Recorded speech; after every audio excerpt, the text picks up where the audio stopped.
ہم جتنا قریب آئیں گے ہم اتنا ہی زیادہ گناہ کے نشانات کو دریافت کریں گے جنہیں ہم دور سے نہیں دیکھ سکتے تھے۔ آپ کو ایک لکیر کھینچنی ہوگی۔ ایسے اوقات ہوتے ہیں جب ہم اتنی محبت کرتے ہیں کہ مرنا چاہتے ہیں، لیکن جب ہمیں نظم و ضبط کی ضرورت ہوتی ہے تو نظم و ضبط کے لیے ایک لکیر ہونی چاہیے۔ ابدی اور غیر متغیر کلام خدا، خدا کے ساتھ چلنا۔ بائبل جو وقت سے ماورا ہے، خدا کے ساتھ چلنا۔ حصہ 25، فاصلہ برقرار رکھنا۔ جب ہم مرد خدا کی حیثیت سے بلائے جاتے ہیں اور اپنے آپ کو خدا کی بادشاہی کے لیے وقف کرتے ہیں تو ہم بہت سے ایسے لوگوں سے ملتے ہیں جنہیں مرد خدا کی حیثیت سے بلایا گیا ہے، اور ہم مل کر خدا کی بادشاہی کے لیے سخت محنت کا بوجھ اٹھائیں گے۔ ایک ساتھ رہنا بہت اچھا ہے، ایک سے دو بہتر ہیں، کیونکہ ان کی محنت سے ان کو بڑا فائدہ ہوتا ہے، کیونکہ اگر وہ گرے تو ایک اپنے ساتھی کو اٹھا لے گا، لیکن اس پر افسوس جو اکیلا ہے جب وہ گرتا ہے، کیونکہ کوئی دوسرا نہیں جو اسے اٹھا کھڑا کرے۔ پھر اگر دو اکٹھے لیٹے تو گرم ہوتے ہیں، پر اکیلا کیوں کر گرم ہو سکتا ہے، اور اگر کوئی ایک پر غالب ہو تو دو اس کا سامنا کر سکتے ہیں، اور تہری ڈوری جلد نہیں ٹوٹتی۔ یہ واضح ہے، مل کر ہم ایک دوسرے کی کمزوریوں کی تکمیل کر سکتے اور قوت فراہم کر سکتے ہیں۔ تاہم اکثر خدمت کے میدان میں ہمیں معلوم ہوتا ہے کہ ایسا نہیں ہے۔ ایک ایسے رشتے میں جہاں ہم تھوڑی دیر کے لیے اکٹھے ہوتے ہیں اور اپنے آپ کو خدا کی بادشاہی کے لیے وقف کر دیتے ہیں، بعض اوقات ہم پشت پھیر اتحاد کی بجائے علیحدگی کی صورت میں کھڑے ہو جاتے ہیں۔ یقیناً ہم خدا کی کامل مرضی اور منصوبے میں ایک دوسرے کو سونپے گئے کردار کو پورا کر سکتے ہیں، لیکن اگر یہ اتحاد ہماری بار بار کی حماقت سے ٹوٹتا رہا تو اس کی وجہ کا جائزہ لینا ضروری ہے۔ اس معائنہ کے مندرجات میں سے ایک فاصلہ برقرار رکھنا ہے۔ توقع نہ کریں تاکہ آپ مایوس نہ ہوں۔ فاصلہ برقرار رکھنا سے مراد دکھائی دینے والی جگہ میں فاصلے کے بجائے روحانی دائرے میں فاصلہ ہے۔ عام اتحاد زیادہ دیر تک نہ چلنے کی سب سے بڑی وجہ یہ ہے کہ ہم انہیں شروع سے ہی بہت قریب رکھتے ہیں۔ وقت کے ساتھ مناسب فاصلہ برقرار رکھنے کے ساتھ رہنے کے بجائے ہم نے ذہنی طور پر شروع سے ہی ایک دوسرے پر توقعات کی حماقت کے ساتھ بھروسہ کیا، جس کے نتیجے میں مایوسی ہوئی۔ پس تم انسان سے جس قدم اس کے نتنوں میں ہے باز رہو، کیونکہ اس کی کیا قدر ہے۔ جس طرح تمام اشیاء اور جاندار جب وہ قریب آتے ہیں اپنی قدرتی خوشبو سونگھتے ہیں، تو ہم گنہگاروں کے جتنے قریب آتے جاتے ہیں اتنا ہی ان سے گناہ کی بو آتی ہے۔ لہٰذا اگر ہم طویل عرصے کے لیے ساتھی کارکن بننے جا رہے ہیں اور ہم مایوس نہیں ہونا چاہتے اور تعلقات کو جاری رکھنا چاہتے ہیں تو ہمیں ایک اچھا فاصلہ برقرار رکھنے کی ضرورت ہے۔ انہیں لمبی تلوار یا چھوٹا خنجر استعمال نہ کرنے دیں۔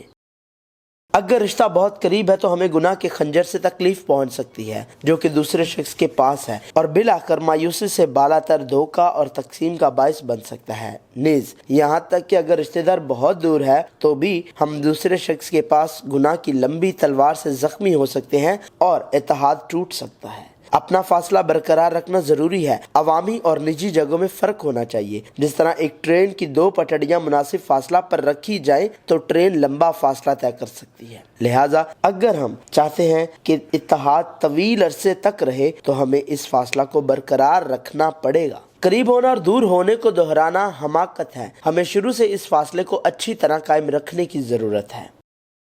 کھلنے پر بند کریں، بند ہونے پر کھولیں۔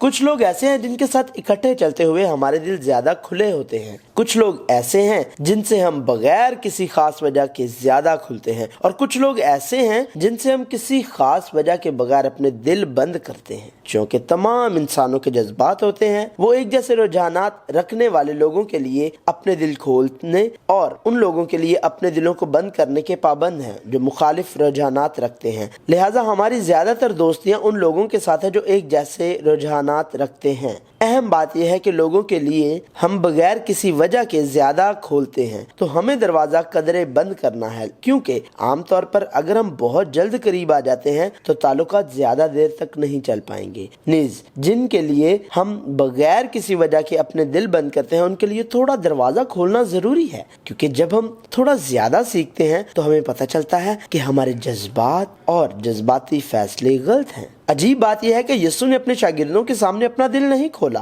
بلکہ مضبوط رہا۔ جب یسوع نے پطرس کے ایمان کا اعتراف سنا تو اس نے کسی اور چیز سے زیادہ اس کی تعریف کی، لیکن اس کے فوراً بعد وہ پطرس سے جو صلیب پر یسوع کے کام کے مخالف تھا بالکل مختلف انداز میں ثابت قدم تھا۔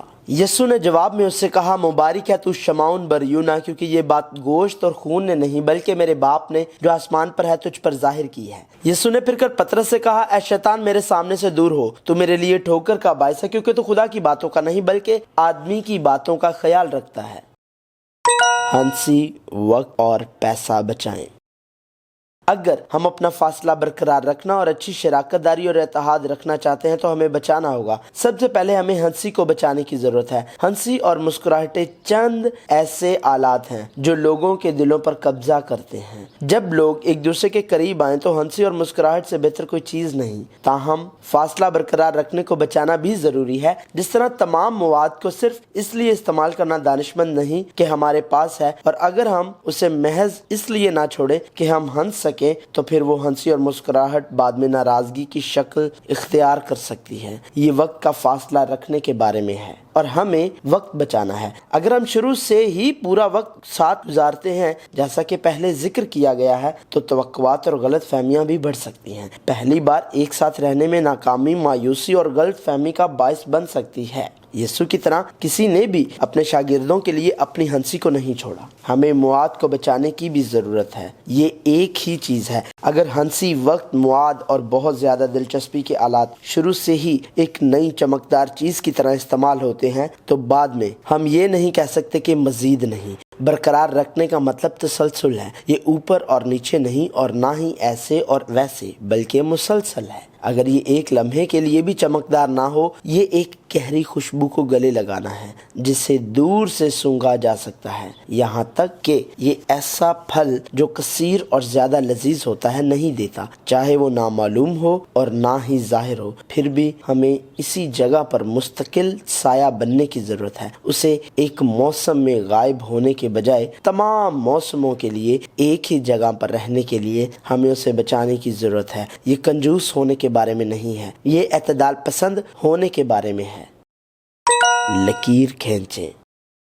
ہم آہنگی اور اتحاد کے طویل عرصے میں ایک ساتھ چلنے کے لیے ہمیں ایک اچھا فاصلہ برقرار رکھنے کی ضرورت ہے۔ ایک بار پھر ہم جس فاصلے کو بیان کرتے رہتے ہیں وہ جسمانی خلا کا تصور نہیں ہے، یہ روحانی ہے اور کسی کے دل کا فاصلہ بانٹنا ہے، اور اس فاصلے کو برقرار رکھنے کے لیے ہمیں ایک لکیر کھینچنی ہوگی۔ لہٰذا اگر ہم ایک خاندان کے رکن نہیں ہیں تو ہمیں ایک ہی بستر کا استعمال نہیں کرنا چاہیے، چاہے ہم ایک ہی کمرے میں سوتے ہوں۔ یہاں تک کہ اگر ہم ایک ساتھ کھاتے ہیں تو ہم ایک ہی میز پر کھا سکتے ہیں، لیکن ایک ہی پیالے کا استعمال نہ کریں۔ ایک بار پھر یہ جسمانی معنی کے بجائے ذہن کا معاملہ ہے۔ نیز یہاں تک کہ ایک شادی شدہ جوڑا، والدین اور بچہ سب محض ہمارے پڑوسی ہیں۔ وہ ایسے نہیں ہیں جن پر ہم بھروسہ کر سکیں اور مزید کی توقع کر سکیں۔ ہمیں ایک واضح لکیر کھینچنی چاہیے جس میں خدا اور میرے سوا سب سے محبت کی جائے، لیکن انحصار نہیں۔ کسی پر بہت زیادہ انحصار کرنا غلطی ہے، لیکن کسی کا ہم پر بہت زیادہ انحصار کرنا بھی غلطی ہے۔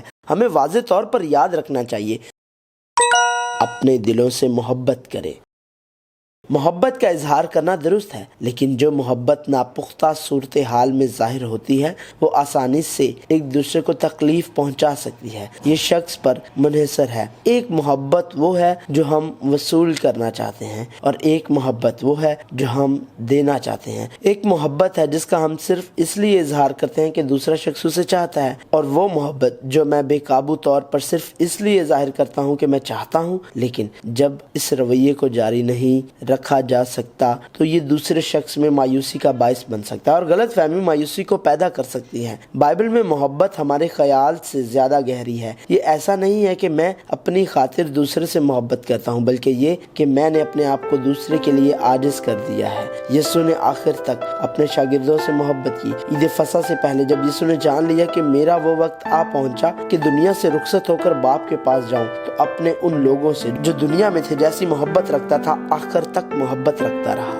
تاہم ہم بائبل کی محبت کو جذبات کے دائرے کے طور پر سمجھ سکتے ہیں، لیکن بائبل کی محبت مرضی کا دائرہ ہے۔ اس سے پہلے کہ خدا نے آسمانوں اور زمین کو پیدا کیا، اس نے ہم سے محبت کرنے کا حکم دیا۔ اس نے ہمیں چنا اور دنیا کی تخلیق سے پیشتر ہم سے پیار کیا۔ خدا اپنی محبت کی خوبی ہم پر یوں ظاہر کرتا ہے کہ جب ہم گنہگار ہی تھے تو مسیح ہماری خاطر ہوا۔ اس طرح خدا کی محبت حیرت انگیز ہے، لیکن خدا کی محبت نہ تو ہماری بے عقلی کا اور نہ ہی خواہشات کے غیر محدود جوابات کا باعث بنی۔ خدا کی محبت ابدی محبت ہے جو خدا کے لوگوں کو تباہ کر سکتی ہے، لیکن آخرکار یسوع مسیح کے ذریعے انہیں واپس زندگی کی طرف لاتی ہے۔